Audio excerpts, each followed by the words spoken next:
We're gonna change things around. We have to change a little topic. We're gonna go to some fun and action right now. Steven Jackson and Kwame Brown. And what's the other brother? Matt Barnes, light-skinned Matt Barnes. They call him Becky with the good hair. They have been getting into it big time over social media over the last few weeks here. They started talking about Kwame Brown's career. We all know the boat and jokes of Kwame Brown. People that know Kwame Brown was a highly picked draft pick. Number one pick to the Wizards. And he didn't have a promising career. We thought he was going to have a promising career. It wasn't a promising career. He failed not to say failed, because actually he bought his mother a house. He did good things, so he didn't fail. He just didn't have a successful basketball career. But these brothers cracked jokes on him, but Kwame came back spitting. You guys' thoughts? Hey, man, yeah. I want to push back on the fact that he didn't have a successful basketball career. You know what I mean? I don't know what the average. I think the average basketball career, I think, is maybe about 4 or 5 years. I think I heard that at one point. This guy made it 12 years in the league. You know what I mean? Yeah, he didn't. You could argue that he didn't live up to his number one status, or he wasn't a savior of the franchise. But he made it that long. He played for a couple teams, and and he cashed checks. And at the end of the day, he kept it. And what you make is what you keep. And he made it pretty well, and he kept pretty well, from what I understand. So I think he pretty much had a successful basketball career. He got stepped over. Listen, to me, anybody that made it to the league is a successful basketball career. Think how many brothers at the park right now thinking they're gonna get in the league and they 35. Exactly. Oh God, yeah. You know what I'm saying? I kind of see it a little bit different. I mean, you made it to the league, you were successfully in making it into the league, but I don't agree that Kwame Brown had a successful basketball career. a lot of as a basketball player, yeah, he successfully made some money, a lot of money. Mm-hmm. So you made the big change or whatever. But let's face the facts. Kwame Brown was a burger. He basically was a burger with cheese with extra pickles. Dude, he didn't live up to his expectations at all. That's it for Rodney. Rod, Kwame, direct all that. You can add me. Make me famous. Go ahead. Make me famous. I'm gonna say this honestly. I'm with Rodney though. It's all relative. This stuff is all relative. It's relative to other number one picks we saw. When they draft you number one, they expect you to be a franchise player. And first of all, Michael Jordan is not a great evaluator of basketball talent. We just have to admit that. Secondly, he shouldn't have taken that boy too early, and then it wasn't good for Mike to be their teammate early on. I'll say this about Kwame Brown. Kwame Brown taught me a lesson. It's only so long that people are going to take getting bullied. Only so long people are going to take being a punchline. And Kwame Brown has had it. And let me tell you something. I don't know if he got a ghostwriter. I don't know if somebody working with my man. But when I tell you my man is firing darts, when I'm telling you, you do not want it with Kwame Brown. And he is not trying to squash it. Like, my man just throwing gasoline on it. And here go my thing with Kwame Brown, what people fail to realize. People don't understand. Kwame Brown was 18 years old when he came to the league. He was mentally wasn't developed yet to be around those kind of men, especially with Jordan in his later career. You're talking about late 30 Jordan, and the stuff he had to see. And we talking about this the 90s, right? So he's seen a whole bunch of stuff going on. And the thing about it, he going to the clubs, the practicing. He's supposed to be in high school. He just finished doing a prom. You know what I'm saying? So he's not even old enough to drink. He's not exactly. Even old enough to drink. And the pressure of that at an 18-year-old. Think about how we were 18-year-old. We couldn't handle half this stuff. So people, need to fall back and say, like, a lot of adults could have damaged that young man at that time, so we can really develop. Like, that's what I understand. People say go to the league at 18. I get it, but I like sometimes when the NFL takes a player and say, no, we're gonna let you watch behind this older player first before we make you the starting quarterback. I actually, but wait, there are two things with Kwame. Can I just say something? There are two things with Kwame that I don't want to address, though. Right. The first thing is, like, when you talk about number one draft picks, it's not his fault. He couldn't have drafted himself. You know what I mean? So somewhere along the line, someone made a bad call, right? I think if Kwame would have been drafted later in the first round, right? Second half somewhere, I don't think he would have the same level of animosity or controversy around his name. That's the first thing. You know what I mean? It's not his job. The second thing, right, I would say is he's like it's not his job. You know what I mean? Like, I forgot what matter of fact, I had to just have a 51-year-old moment. I'm gonna let it go. All right, check this out. This is what I think. Because I don't want to change the narrative here.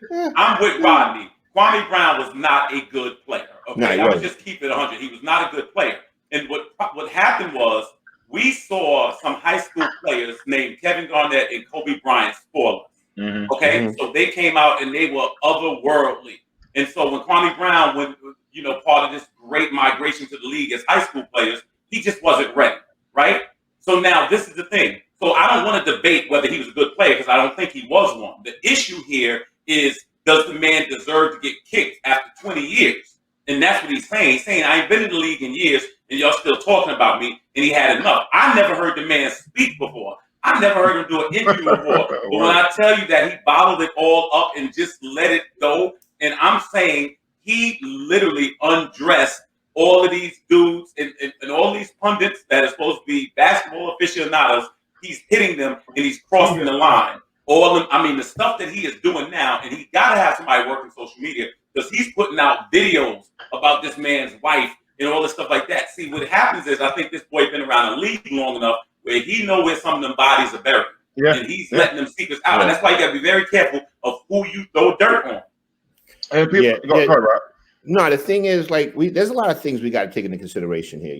Like we said, Kwame Brown was 18 years old. He's drafted #1 pick. Okay, the average 18-year-old, he's still developing, mentally, maturely, So the thing is, he's going into a league, me personally, like you said, mentally, he may not have been ready. Now you're going into a league, it's got a mixture of guys that are in their 20s, in their 30s, So the thing is, he's trying to fit in. There's a whole bunch of attention on him, and he just wasn't ready.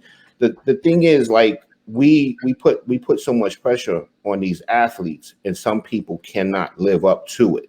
They cannot handle all that pressure at 18 years old. So me personally, that's why I'm kind of let guys go to a college for 1 or 2 years, because then you're going to really see what they're about, because they're playing at another level, a higher level than high school. Because in high school, 18 years old, Kwame Brown was a man child. I mean, he was huge. He was huge playing 18 in high school. So if he comes there and he doesn't live up to the expectations and they couldn't develop him into a #1 player, to me, it doesn't really kind of shock me. Now, the other thing about him now coming out or whatever, and Matt Barnes and Stephen Smith and Steven Jackson talking about him, you got to realize a lot of time has passed over these years. And these guys are not young no more. They're not 18 years old. These are grown men now. You know what I'm saying? So Kwame Brown is now a grown man. He's not an 18-year-old child. You know what I'm saying? So he got to be about 40 by now. He got to be at least 40. Correct. That's what I'm saying. So now it's like with me and you, D. Basically somebody come at you. You take a grown man stance. It's a different time now compared to when you was 18, 19 years old. You're not having it. You're like, yo, I'm a grown ass man. I'm not taking this shit off nobody. So I think that's the place that they're coming from now. Where Kwame is coming from now, and I really don't like to see brothers battling their stuff out on social media. I just can't get into that. To me, I don't like it. But they got each other's phone number, and if they don't got each other's phone number, they know somebody that got it. So they should call each other and they should just work this thing out. Because now they're talking about fighting and all this stuff. And the thing is, I think people understand. Let me give you the background. Kwame Brown. Kwame Brown's father killed his girlfriend at the time. I think with an axe handle. He's doing life in prison in South Carolina. His brother killed his baby mother and then killed himself. His other brother's doing time too. Kwame Brown's with the smoke. So I think that's what I think they need. These guys are Hollywood. I think they don't want to mess with Kwame Brown. This guy was before. You got to look. You kind of got to look, right? Look at Steven Jackson and you look at Matt Barnes. These guys got some fist fights under their belts. You know what I'm saying? Especially Steven Jackson going up in the stands fighting with Ron Artest. Matt Barnes is too light skin. He can't fight. Any dude with wavy. Have you ever seen a wavy head boxer? No. They don't care. I think it was what was that boxer's name? Thunder. What he say? I'm not going nowhere. I'm gonna let a man with a Bruno Mars haircut. I'm saying everything that he throws out lands. And I'm gonna tell you something. That Becky with the good hair thing is not gonna leave Matt Barnes. It's a tattoo. I'm sorry. Every time you see him, but now on, that's what it's gonna be. It's just, and I saw it now. See, this is the thing I say with Kwame though. I think he should dial it back. He done decimated the Breakfast Club. I don't know if y'all saw that. Oh my God, what he did to Charlamagne. Yeah, he destroyed them. I mean, anything in his way. He's the kid that got bullied and decided to come back to the prom and lay everybody out, and that's what it is. He's a grown man now. That's why he's a grown man now. Yeah, man. You know? Think Carrie. You know what I mean? I'm gonna say this, then we go to the next topic. I think Matt Vaughn's mad because he's seen Derek Fisher in the shower, and Derek Fisher got a bigger penis, and he got his woman. So anyway, he always got to take it one exit too far. He always got to take it one. We should have got off the last exit. He took it one exit too far. We was almost there though.